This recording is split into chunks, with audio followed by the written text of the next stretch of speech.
everybody and welcome back to my channel. I hope everybody's okay. This is going to be a really informal chit-chatty kind of video, so that is why I'm kind of like snuggled up on my sofa. I've got my snuggly jumper on and I just thought I would do an updated postpartum kind of chit-chat. I am now 3.5, nearly 4 months postpartum from having this little one. I did briefly touch on my postpartum recovery in some vlogs and our 8-week update between me and Nova. But I feel like a few things have changed. I didn't go into massive detail in case anybody out there is pregnant, kind of about to be a first-time mum, or is going through all of this.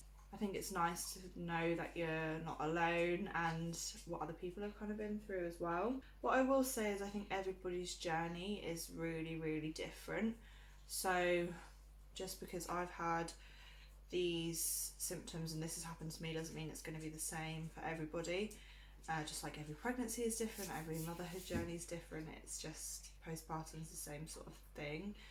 I feel like postpartum isn't spoken about as much as like pregnancy is, or maybe even birth. Like postpartum bit is hard.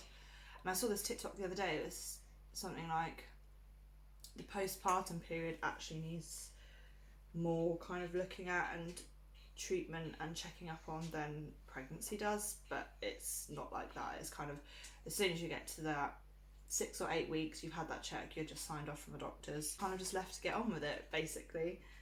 So I thought I would just have a little chat through kind of my thoughts and feelings, how I've been physically and mentally, and kind of what I've taken from these past kind of 3.5 months postpartum. So I'll probably start off doing the physical and then we'll kind of go into the emotional side of things. I don't know how long you kind of class as postpartum. I'm 3 months postpartum, 4 months, but I don't know when it stops.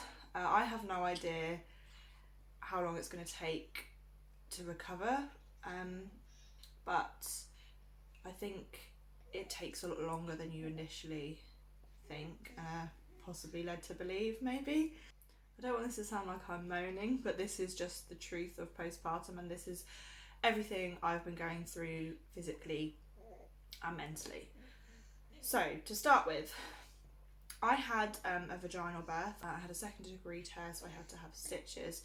Now, if you watch my previous 8-week update video, I touched on the fact that I wasn't completely healed down there and I was going to the doctors, and I assumed they would check me over and look at my stitches, considering I highlighted the fact that it still wasn't quite right down there, and they didn't, basically. The only thing they were kind of interested in was what contraception I should go on, which is a completely whole different story, that in itself. But yeah, they didn't actually check me. The 8-week check that I had really wasn't amazing. They checked Nova out amazingly, as you know they normally do, check all the baby out, but Mum kind of gets shoved to the side. Yeah, they didn't check my stitches, and I still now don't feel like I'm completely healed down there properly. I still have an area that is really sensitive and sore. Day to day it doesn't bother me. I wouldn't really know that I've got, anything had happened down there, but if it gets like irritated, and that is when I can then have some pain. This video, I will just say, is TMI, but postpartum is TMI, so if all of this is too much, then just miss this video. So yeah, I tried to use a tampon, and they say that's absolutely fine. After kind of like you've had your check, the same with like after your 6 to 8 week check, they say you're fine to have sex, they kind of sign you off for that, you're fine to do exercise, all that sort of stuff, without even actually physically checking down there. They just kind of chat to you or whatever. So I am still certain that down there isn't quite right. I'm still not comfortable down there. Like I said, day to day it doesn't bother me, but if it's kind of like irritated, then it will. I was also supposed to be booked in to have my smear test, but that is something that I'm definitely not prepared to be doing, with my stitches not feeling completely healed. So that's something that is still ongoing. I am going to the doctors to have it checked, and we'll see what happens with that. But so that's obviously kind of been playing on my mind and affecting me this far postpartum. I mean, I'm only 3.5 months postpartum, but really, if they say, you know, you can be using a tampon and you can be having sex and you can be doing all sort of like exercise and things, I feel like really it should be feeling a little bit better than what it does. Sticking on that kind of area, bleeding. I stopped bleeding pretty quickly. I'm struggling to remember, but I think it was between like 3-4 weeks I stopped bleeding. But to start with, I was nowhere near prepared for the amount of blood that there actually is when you bleed postpartum to start with. Not only that, since then I have now started my periods, and they are really, really heavy. Way heavier than pre-pregnancy. I don't know if that's going to stay, if they're going to continue to be that heavy forever, or if it's just because I'm still very newly postpartum. And I will also say that I've noticed when I have my period, my hormones are all over the place. I've got really bad PMS. I'm very agitated and irritated and emotional and all of that fun stuff. Another thing that I've been experiencing postpartum is pelvic pain, and like pelvic and groin pain. I had this during pregnancy, towards the end. I had the pelvic girdle pain, and it's basically a really bad kind of shooting pain in your like pubic bone, pelvis area, and it's kind of like pressure. So when you're pregnant, you have like the pressure of the baby's head and everything when they're getting bigger. But I've continued to have this kind of like pelvic groin pain, or it's kind of like pubic bone pain is what I would describe it as. It's kind of like if I get up from the floor in a certain position, like squat kind of position, that will really hurt.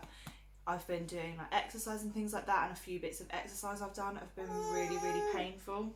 And alongside that, I've had hip pain as well. My hips did ache, and I had hip pain throughout my pregnancy, but that has also continued postpartum. They're really achy, and again, if I like do too much exercise or too much vigorous exercise and things like that, then that was when it will hurt. My bladder is nowhere near as good at holding wee as it was before. I have to kind of like plan my trips to make sure there's a toilet around. I haven't actually wet myself, which is great, and I did do some pelvic floor exercises during my pregnancy, but not loads, to be quite honest, and I haven't really been doing it since. But I haven't wet myself, and I don't feel like if I sneeze I'm going to wet myself or anything like that, but all I've noticed is I need to wee a lot more frequently because my bladder just can't hold as much as what it used to, which isn't horrendous, and it's not like really bad. I think you can kind of get help for like your pelvic floor and things if you are struggling, but it hasn't affected me that much. But I've just noticed, like I said, I need to wee a lot more frequently, especially again if I'm doing exercise. I will need to wee at least once or twice during a workout. Even if there's not loads there, I still have to go. Another thing that I've been experiencing is painful shoulders and backs, kind of like muscle aches and things like that. I'm getting a lot of tension through my shoulders and my neck and my back due to kind of lifting, leaning over and all that sort of stuff. I also think pregnancy is a massive part of that as well, because you're carrying a baby, so a lot of it is left over from that as well. I already had bad back and shoulder and neck pain anyway previously, so I think just having a baby has made it worse. And obviously there's a lot of stress and tension and things like that going on, so that's all built through your shoulders and things too. Linked to that, which I've been suffering really badly with, is headaches and migraines. Again, it's something I suffered pre-pregnancy, but my migraines have come back with an absolute vengeance. I've had like every 2 weeks I've been getting a migraine. And when I say if you suffer with migraines, you'll know what I mean by the difference between a headache and a migraine. And when I have a migraine, I get this thing called an aura, which happens before the headache, and it's horrible. Basically, I can't see properly, my speech goes all funny, like half of my body will go numb and tingly. It's horrible, and I physically can't look after Nova when I'm like that because I can't lift anything up, I can't see properly, I can't speak, I'm then sick. It's really horrible, and then it's followed by an absolutely pounding headache, really obviously sensitive to light and sound. And then after that, for a few days after, I'm really disorientated, I'm dizzy, I'm really spaced out. So that it's not just like a headache and it's gone, it's a couple of days of being wiped out basically, and they are just horrendous. So I have actually been to the doctors and I'm now taking some medication for it, so hopefully that will help. And then just general headaches also. Been getting pretty much a headache nearly every day. Pardon you! And again, the doctors are saying it's basically all hormonal, and I'm assuming as well it's probably a bit of stress related and kind of tension and all that sort of stuff. So, oh, look at her bald patch, you can really see it. She's really tired. I thought she'd fall asleep on me, but she hasn't. And then the last sort of physical change I've been experiencing is just my body is so different to what it was. I've gone up probably about 2 dress sizes. I've gone up a cup size and like a size round in bra size, so that's all gone up. I've put on weight absolutely everywhere, but I have like an additional kind of like ring around the bottom of my tummy of excess fat from where I carried her. My body has physically changed. Like I said, I'm 2 dress sizes bigger. I haven't weighed myself and I'm not going to. I don't want to. My wedding and engagement rings don't fit. I thought it was all water weight, and there was a point where I did get them on again, but they're just too tight for me to wear at the minute. So that's probably the most annoying thing actually, because obviously I want to wear them and I can't because they don't fit, and every time I put them on, like my fingers expand and they get stuck and it's really sore. So yeah, physically my body has really changed. I'm having to get used to dressing completely differently. I've got excess weight everywhere, but especially in my lower tummy. That's obviously the area that's been affected the most, and is the area I'm most self-conscious about. I haven't actually really got any stretch marks, something I haven't experienced, but weight gain, cellulite, all that sort of stuff that comes along with it is all part and parcel. So that probably swiftly moved me onto the mental side of postpartum, and sometimes I feel like this is harder to talk about than the physical sides, because you're kind of expected to go through physical, not trauma, but changes, but the mental ones are just as much sometimes. I am struggling with body image and how much my body has changed and the weight I've put on, and it's really hard to not compare yourself to other people and see like how much their bodies have changed, or how they're looking after their baby, but everybody is completely individual, and I'm just trying to give myself a bit of grace and take time. I am back into exercising, I'm trying to eat a little bit healthier, but I think the weight will just naturally, I'm hoping it will just naturally come off at some point. I do think your body holds a bit of it to start with, or some bodies do. Again, not everybody's the same. I've heard some people say like it then just tends to kind of like start to come off a bit later on, because you know your body's holding on to a lot of it to start with, kind of like reserves when you have this like teeny tiny newborn baby that needs everything from you. But I don't know. So that's tough. Dressing a whole new body shape and size is hard, and like having nothing that fits is hard. So mentally that does sometimes get me down, but I try not to let it, but sometimes it does. Also mentally, I think it's like having a baby just completely changes your life in every single aspect, physically and mentally. So it just takes a bit of adjusting and getting used to, and I think it is an absolute roller coaster. It has been for me. I have, days where, I feel like I'm doing great, I'm absolutely loving it, and don't get me wrong, it is the best thing in the world being a mum, and I wouldn't change it for the world, and it is honestly the most rewarding, amazing, best experience. But it doesn't mean to say that there aren't tough bits that come with it. Yeah, I would just say it's like an emotional roller coaster. Some days you think, yeah, I can do this, I've got all this sorted, I know what I'm doing. And then the next day you're thinking, I'm still sat in my pyjamas at 3 o'clock in the afternoon, I haven't showered, have I even eaten myself?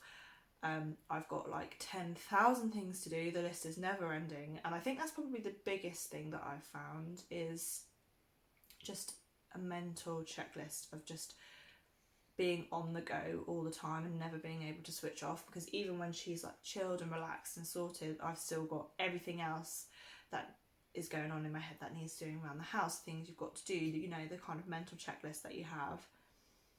And then I really struggle to switch off, and I kind of get that sort of overstimulated, I can't switch off, I'm getting quite overwhelmed, there's lots going on, there's lots to do, keeping up with everything and everyone, and still being, the best mum, the best wife, running a house, a good friend, all that kind of stuff is just a lot to take on and to kind of adapt to, I guess.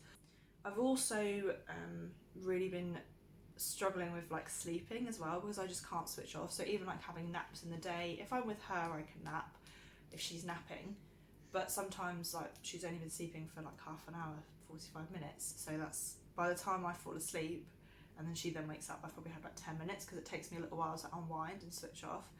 If somebody else has her, I can't sleep because I'm like thinking about her and worrying about her, even though I know she's absolutely fine. And then at night times, if I get up to do when I get up to do a night feed with her, she goes back to sleep and I can't get back to sleep, so I'm then laying there for like 2 hours, and as soon as I drift off, she's then awake again. So just kind of feel like it's like I'm just on overdrive all the time, just constantly got stuff going on through my head, and I think that's a lot where the stress and the tension's coming from, and the migraines and headaches and things, because it's just, I need to learn to relax and switch it off. So I'm working on that, and I need to kind of give myself a bit more me time to kind of unwind. I also think, I don't know if anybody else has found this, but when you first have a baby, obviously it's completely new and overwhelming and intense, but you have a lot of help and support. Well, I did anyway. I was so lucky to have like loads of my family and friends help and supporting me, and Tom was off work, so you have a lot of people there for you. People are cooking you meals, they come around like doing the washing for you, they're running the hoover around, so actually you don't have as much stuff you have to do, or you can focus completely on your baby. I know how lucky I am, I'm so grateful that I had that. But that doesn't last forever. People stop doing that because obviously they have to, they've got their own lives they need to keep up with, but then you're kind of like thrown back into it, and you're like, oh yeah, I need to remember, I need to do that washing, I need to cook myself dinner tonight, I haven't dusted or hoovered this week, because you've then kind of got that load back again. You're not used to having it on top of everything else you've been doing. That's something that I definitely found. I would also say it completely changes your relationship. It puts so much pressure on your relationship, and it just completely changes the dynamic, because the most important thing in your life is your baby, and the love you have for your baby is so different. And even though you still love your partner and you're going through the experience together and it's the best thing in the world, you no longer have time for each other. It's kind of finding that new balance of, right, I need to make sure I have me time, I need to make sure I have time to spend with my husband, or my wife or my partner, whoever, but we need to prioritise each other as well as ourselves. But obviously the priority is the baby, and it's really hard to get that mindset of prioritising someone other than the baby, because that's all you want to do and all you can think about. And I will also say that I'm going to touch on this as well, which I thought I was mad thinking this, but I did some Googling, and apparently other people have felt it too, is the way you feel towards your pets. I've noticed my feelings towards Lily, our dog, has completely changed since having Nova, and I feel so guilty for saying it because she's a part of our family and I love her to pieces, and she's like my first baby. But the love I have for Nova, it just doesn't compare. So especially to start with, all I could think about was Nova, and Lily was just out of my mind. And again, you have, like, to start with, we had that help of people coming in, taking her for walks and taking her out and things like that. But then it gets to the point where you sort of come to a crashing down to reality, and actually you've got to look after and care for the dog, but the priority is the baby. So the dog, bless her, kind of gets pushed aside, and your love does change because the dog is no longer the priority. She used to be like my only, I'd get up in the morning, she'd be the first, cuddle and all that sort of stuff, whereas now that's Nova. And it must be really hard for Lily as well. And she's been absolutely amazing with Nova. But I felt so guilty that my love has kind of changed for her. Don't get me wrong, she's still a part of our family. We love her to pieces. She still comes on the sofa. We always have cuddles. She still gets her walks, obviously. It's just kind of working out the new dynamic of how that works. And she's amazing with Nova. She really, really is. I've just noticed that my love and opinion towards her has kind of changed. I don't know. I feel really bad for saying it, but it's just something that I've been experiencing. And apparently it is normal and it is quite common. I would just say the main thing for me mentally has just been being overwhelmed, because there's just the feeling of so much to do. And again, I've heard people say this, and I've said this before, it's not necessarily the baby that's the overwhelming part, it's all the other things that you have to do on top of that as a mum, that you have to keep on top of and do and think about. If you could just look after the baby and that was it, you'd be so much less stressed. I've also been stressing out a little bit over her napping and her sleep schedule and things like that, because there's a lot of it is drummed into of their wake windows and how long they should be awake for, when they should be napping, and this self-soothing and all this sort of stuff. Whereas I need to just relax and just take it as it comes, which is again something else I'm working on. But I'm just trying to remind myself that this time is so precious. It's only temporary. It will be gone in a flash, and I've just got to soak it up, take it all in. And being a mum has been the best, amazing experience of my life, and I wouldn't change any of it for the world. Everybody has good and bad days, and that is just normal. But I just wanted to touch on kind of my postpartum and where I'm at the minute, because I haven't really gone into a massive detail of it, because I feel awkward doing it, and I don't really want to open up that much. But I feel like other people opening up has really helped me. Maybe me doing the same might help, and it also helps me opening up. She has drifted off to sleep anyway. She's still drinking her milk, but she's asleep, bless her. I hope this video helped at least someone, or just gave a little bit of insight to people. But just because this is how I've kind of recovered and how I've been feeling and what I've been going through doesn't mean that everybody will have the same. Physically and mentally, everybody's different, everyone's journey is different. This is just what my postpartum looks like. Thank you all so much for watching, and I will hopefully see you in my next one. Bye.